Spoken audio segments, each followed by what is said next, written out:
یہ جو ہفتہ ہے، یہ ہفتہ جس میں ہم بیٹھے ہیں، اور زیادہ سے زیادہ اگلے ہفتے جو ہے پاکستان کے مستقبل کی سمت کا تعین ہونے والا ہے۔ ایک طرف پاکستان کے اوپر کچھ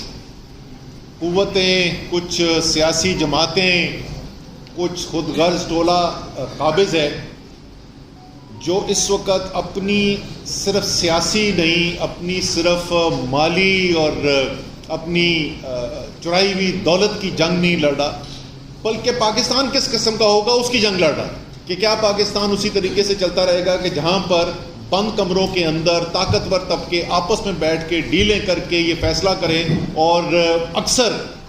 غیر ملکی آشیرواد کے اندر کے ساتھ یہ فیصلہ کریں کہ پاکستان کو کس طرف لے کے جانا ہے، کس جنگ میں پاکستان نے شامل ہو جانا ہے، کس کی حکومت آنی ہے، کس کی رہنی ہے، کس کی نہیں رہنی، یا پاکستان جو ہے یہ 22 کروڑ کا پاکستان بنے گا، یا وہ پاکستان بنے گا جو قائد اعظم نے جس کا سوچا تھا، ایک جمہوری وطن، ایک آئین کی بنیاد کے اوپر کام کرنے والے پاکستان نے بننا ہے۔ اور اس وقت جو 22 کروڑ ہیں وہ تو فیصلہ کر بیٹھے، اس میں تو کسی کو کوئی شک نہیں ہونا چاہیے کہ 22 کروڑ پرانی تنخواہ پر نوکری کرنے کو تیار نہیں ہے، اور یہ فیصلہ ہو چکا ہے کہ اب جو ہم نے ملک کو چلانا ہے وہ آئین کی بنیاد پہ چلانا ہے، وہ جمہوریت کی بنیاد پہ چلانا ہے، اور یہی وہ خوف ہے جو نظر آ رہا ہے کہ قوم فیصلہ کر کے بیٹھ گئی ہے، یہی وہ خوف ہے جس کی وجہ سے آج کل آپ کو ایسے اقدامات نظر آ رہے ہوں گے جس سے پریشانی بھی آپ کو ہوتی ہوگی۔ کبھی فواد چودھری کو اٹھا لیا، کبھی شیخ رشید کو اٹھا لیا، کبھی پرویز الہی کے گھر پہ دھاوا بولا جا رہا ہے، چندانہ گلزار کے اوپر FIR کاٹی جا رہی ہیں، ایک ہیجان کی کیفیت نظر آتی ہے، اور اس کی وجہ یہ ہے کہ ان کو نظر آ رہا ہے کہ یہ جو پرانا نظام تھا اس کے دن اب ختم ہوتے چلے جا رہے ہیں۔ وہ ہم بچپن سے پڑھا کرتے تھے، دیواروں کے اوپر لکھتے تھے کہ گرتی ہوئی دیواروں کو ایک دھکا اور دو، وہ دھکا آ گیا، یہ دیوار گر رہی ہے، یہ جو مرضی کر لیں، جتنی مرضی کوشش کر لیں، یہ روک نہیں سکتے، کیونکہ وہ کہتے ہیں، انگریزی میں کہتے ہیں idea whose time has come cannot be stopped۔ یہ وہ فیصلہ ہے جو قوم کر بیٹھی ہے، اس کو اب کوئی روک نہیں سکتا، چاہے کتنا اپنے آپ کو طاقتور سمجھتا ہو، وہ اس کو روک نہیں سکتا۔ جب ایک 22 کروڑ کی قوم، ایک غیرت مند دلیر قوم فیصلہ کر لے تو اس کے فیصلے کو روکا نہیں جا سکتا۔ وہاں پر پاکستان کھڑا ہے، ہر طبقے کو اس جدوجہد کے اندر شامل ہونے کی ضرورت ہے۔ یہ جنگ کسی سیاسی پارٹی کی نہیں ہے، کسی سیاسی لیڈر کی نہیں ہے، کسی ایک شخص کی نہیں ہے، یہ کوئی ذاتی مفاد کے لیے نہیں ہے، یہ قوم کی جنگ ہے، یہ آپ کی، میری،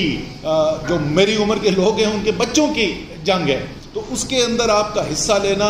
اور ہر طریقے سے ہر شخص جو ہے اس کو ایک ہی طریقہ کار نہیں ہے اس کو اس تحریک کے اندر شامل ہونے کا، اس آزادی کی جنگ کے اندر حصہ لینے کا۔ اگر آپ شعبے کے اندر مہارت رکھتے ہیں تو یہ جنگ تو جیسے میں نے کہا یہ تو پاکستان کی قوم نے جیتنی ہے، پاکستان کی عوام نے جیتنی ہے، تو لکھ دیا جا چکا ہے، اس کی تو فکر نہیں ہونی چاہیے، لیکن آگے پھر پاکستان کو واپس پیروں کو بھی تو کھڑا کرنا ہے نا، واپس جو اس وقت زخمی قوم ہے اس کے زخم بھی تو بھرنے ہیں نا۔ تو ہر شعبے کے اندر بشمول ہیلتھ کیئر کے شعبے کے ہمیں ضرورت ہے کہ پاکستان کے وہ لوگ جو دل میں رکھتے ہیں، پاکستان کی لگن رکھتے ہیں، پاکستان کے لیے کی بہتری دیکھنا چاہتے ہیں، جنہوں نے اپنا مستقبل یہ پاکستان کو بنایا ہوا ہے، وہ سب مل کر اس کاوش کے اندر حصہ لیں۔ آخری حصہ جس کی میں بات کروں گا وہ ہے اس وقت معیشت کی صورتحال۔ اس وقت IMF کا مشن یہاں پر آیا ہوا ہے، اور IMF کے ساتھ حکومت کے مذاکرات چل رہے ہیں، اور جیسے اس حکومت کی باقی تمام چیزیں ہوتی ہیں، جھوٹ کے پاؤں نہیں ہوتے، تو اسی طریقے سے یہ پورا IMF کا جو معاملہ ہے اس کے اوپر ایک عجیب و غریب آج کل ہم ٹیلی ویژن کے اوپر کہانیاں سنتے ہیں۔ ذرا سا واپس یاد دلا دیں کہ پاکستان جو ہے جس وقت حکومت عمران خان کی ختم ہوئی، جس وقت بیرونی مداخلت کی بنیاد کے اوپر ایک رجیم چینج آپریشن کیا گیا،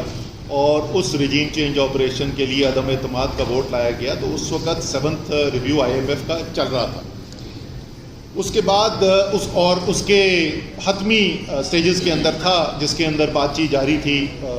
عمران خان کا یہ کی خواہش تھی کہ پاکستان کے عوام کو عالمی منڈی کے اندر تیل کی قیمتیں بہت زیادہ بڑھ گئی تھیں، اس کے اثر سے بچایا جا سکے جب تک کہ وہ قیمتیں واپس نیچے نہیں آ جاتی، اور تمام ایکسپرٹس یہ کہہ رہے تھے، ماہرین کہہ رہے تھے کہ چند ماہ کے اندر قیمتیں نیچے آ جائیں گی، اور جیسا کہ ہوا،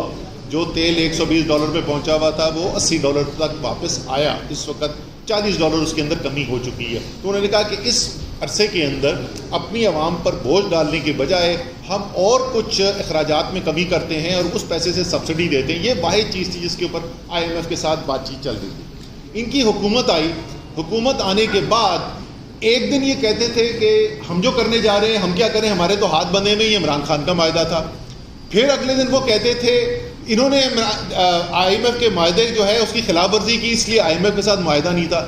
پہلے تو یہ کچھ 6 ہفتے 8 ہفتے یہی تماشا چلتا رہا, روز ان کا بیان بدلتا رہا. آخر کار ستمبر کے مہینے میں آ کر ان کا معاہدہ IMF کے ساتھ ہو گیا, اور ستمبر کے مہینے کا مطلب کہ عمران خان کی